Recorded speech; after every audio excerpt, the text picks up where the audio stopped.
y el huracán tronchiola de repente,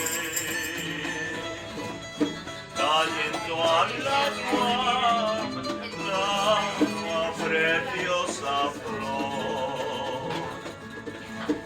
Un colibrí que en su enramaje estaba, corrió a salvar la solicitó y veló, y cada vez que con el pico la tocaba,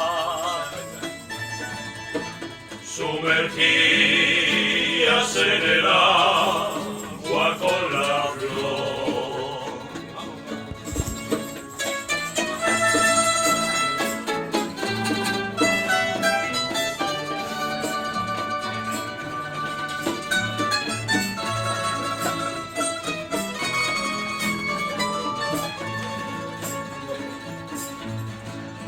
El colibrí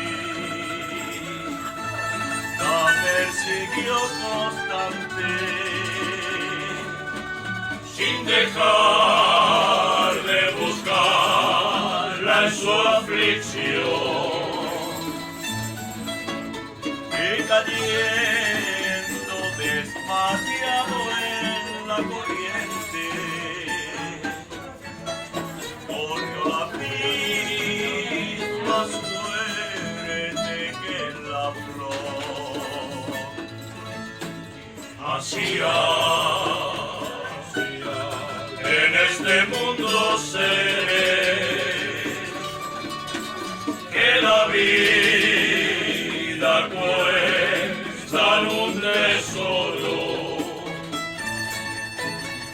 Yo soy el colibrí si tú me quieres.